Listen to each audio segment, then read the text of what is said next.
Welcome back to a brand new video.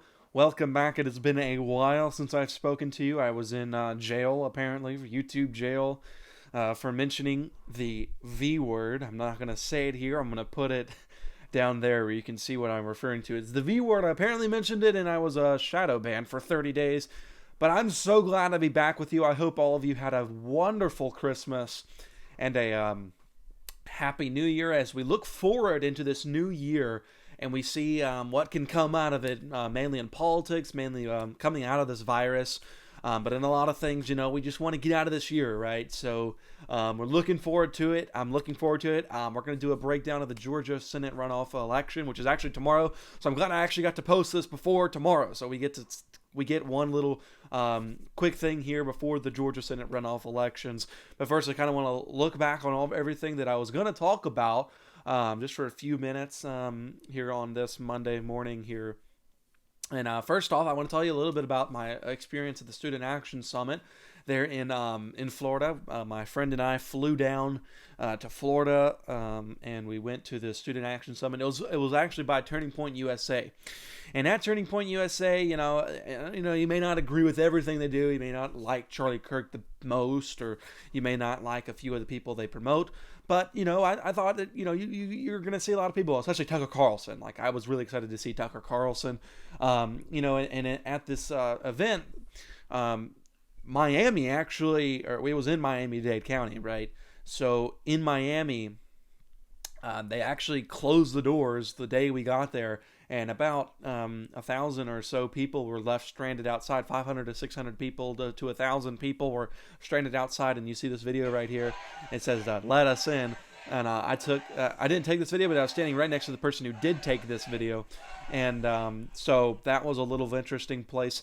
So my friend and I calculated it out. We stood in line for 17 hours and actually watched the conference for 12. So kind of like a mixed burden there. So, I mean, it was fun. It was a really good experience. I saw Mike Pence for the first time. So it was a good experience, but I'm probably not going to do that ever again in COVID.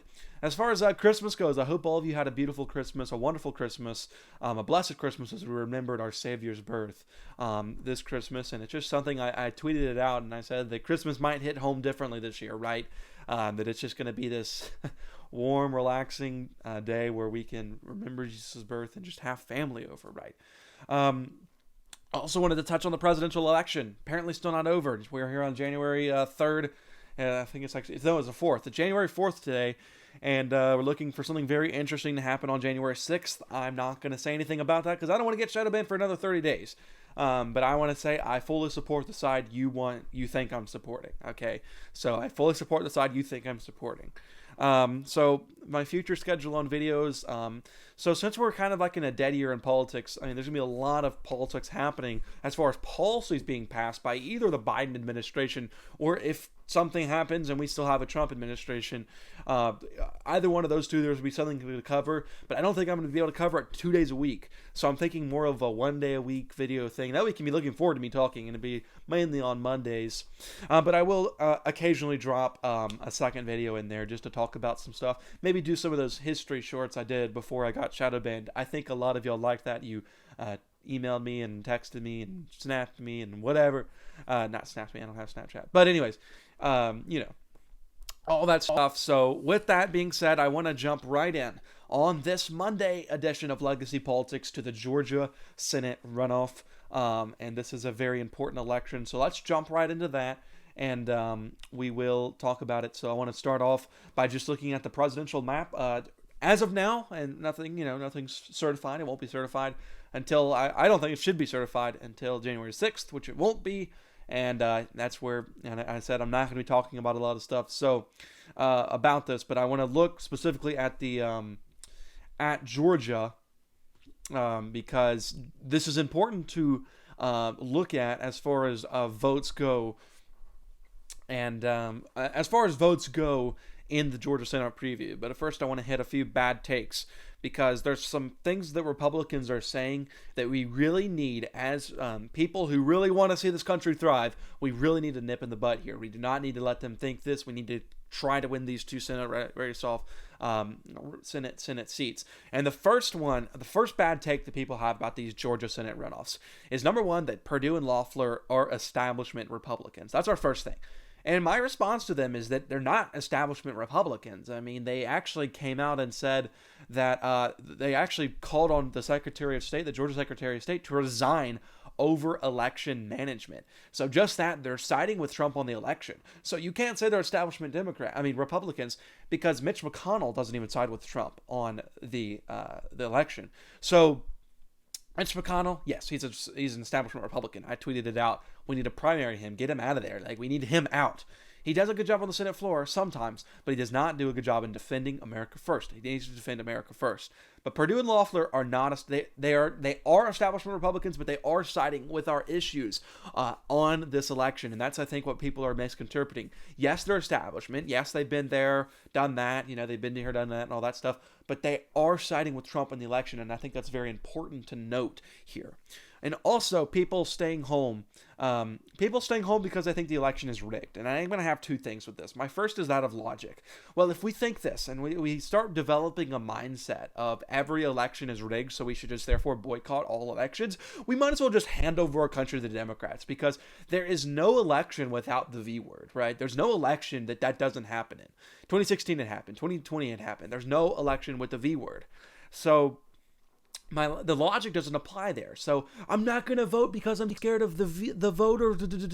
I'm not scared. I'm scared of it. That's just horrible logic. In fact, I think that it's a twofold. I think it should be, well, okay, if there is going to be that, if there is going to be the fraud, I'm not going to say it because I don't want to get shot of it, the fraud, then we as Republicans should actually take that into consideration and say we're going to be going out where they can't deny the Republican numbers, right? So that should be where it is, that we should always strive to bring more and more people out, because even if we are scared of what possibly might happen, that doesn't mean we boycott the election. That doesn't mean we say, oh, we're not voting at all, because that's exactly what they want us to think, okay? That's exactly what they want us to think.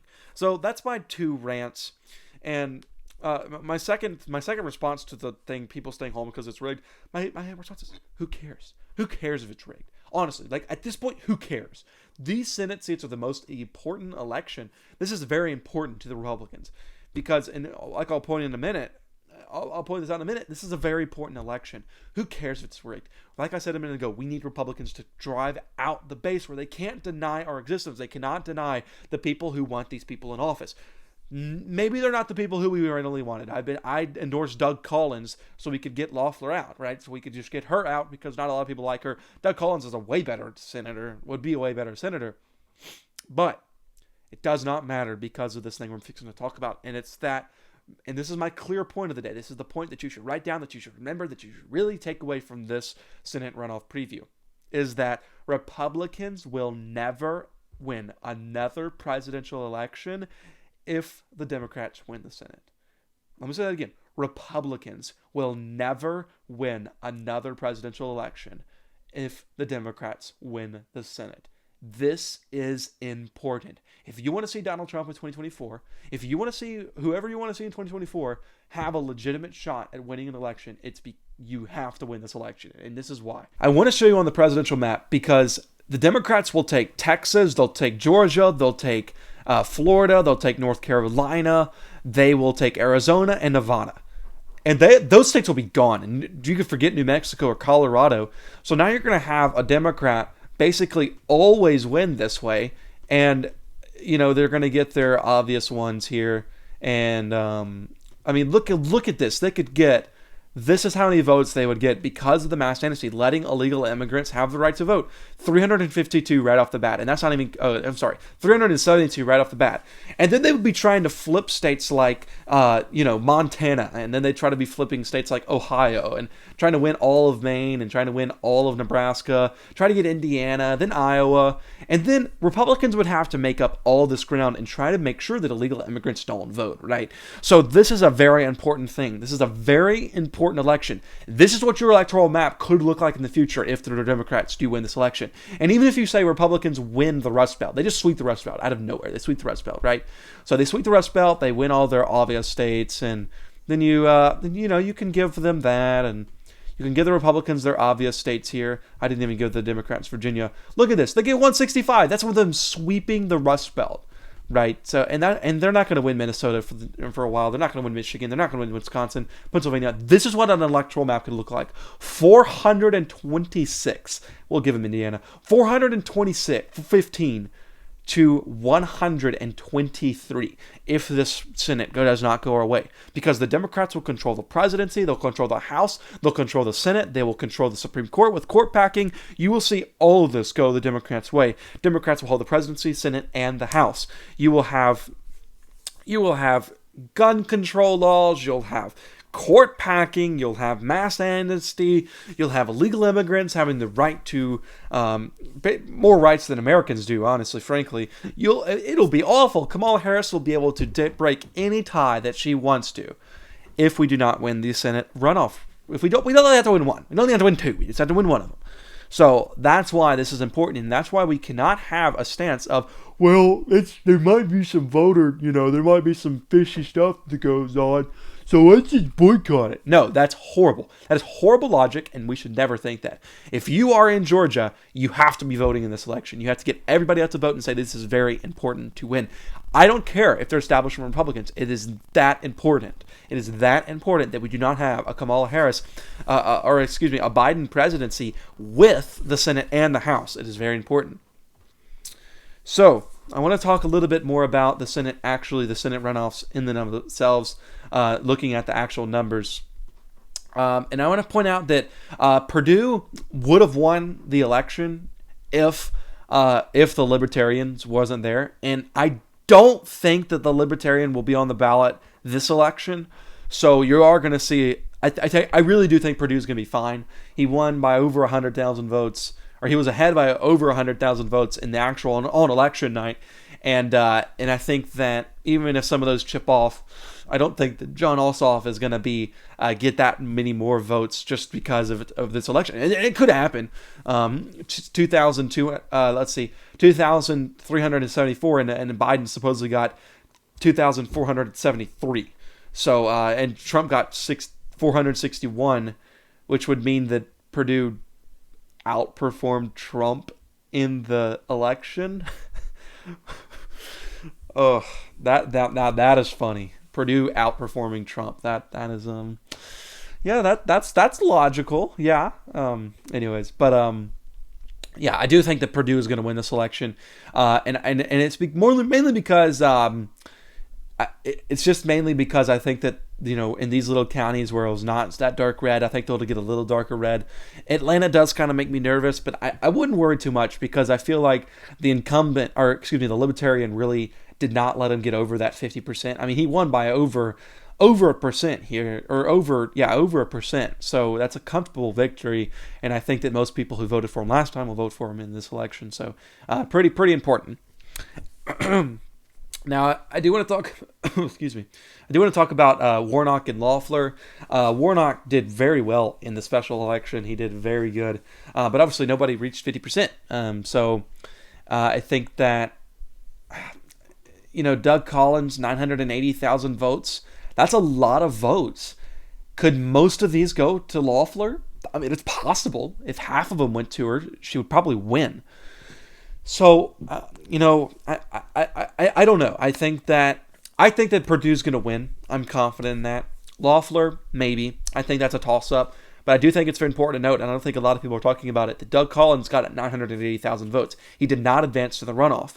So you're going to have these two candidates on ballot. So mainly people who voted for Doug Collins are your establishment are your American First Republicans, and they are the people who are saying, well, maybe we should boycott the election. And I think that at least half of them will go vote for Loeffler, and it may get her over the edge at the end of the day. So I think that the Republicans will win, and I don't know if they'll win both of them, but I do think they'll win one of them. I think it's just hard. I think it's just hard for the Democrats to win, especially. It's hard for them to win the Purdue one. It's very hard for them to win that one because the votes that are out there are like, they're out there obviously, but like they're not going to be enough at the end of the day for Ossoff to overtake Perdue. And I do think that that Loeffler could win by 5%, especially if all those Doug Collins votes go to her. So as far as President Trump, I just want to talk about this for a second. You see all this on Twitter about Biden and Kamala Harris. Oh, them talking, tweeting all the time, like, we need to win these, we need to win these, we need to win these. And then people say, well, why hasn't President Trump been that vocal about it? And I don't agree with that. I think he's been very vocal about this. I think he's been very, very vocal. He tweets about it every once in a while. I mean, it's not as frequent as Biden, but I also think that if he would tweet about it more if he feels like he's going to lose, right? So that's logical. So, at the end of the day, I think the Republicans will be fine. We'll find out tomorrow night. So guys, that's about it for today's video. I set a marker of 260 by Christmas. Now, obviously, I couldn't get subscribers if I'm not actually posting videos over December. So I'm not really going to hold that against anything, that we didn't get to 260 by Christmas. But I think we can get to 260 by Valentine's Day. So that's what we're going to try to do. 260 by Valentine's Day. That's a month and a half from now. So guys, just spread the word about this channel. We're going to try to get the word out. Thank you so much for coming back and watching me. Guys, I'm back. I'm back and ready to go. We'll find out what happens on the Georgia Senate Senate runoff tomorrow night. Follow me on Twitter at Legacy Politics. I'll be live tweeting the election tomorrow night. And follow me on Instagram at Legacy Politics. Subscribe to the YouTube channel if you haven't already. Thank you guys so much for watching this video. Legacy Politics out.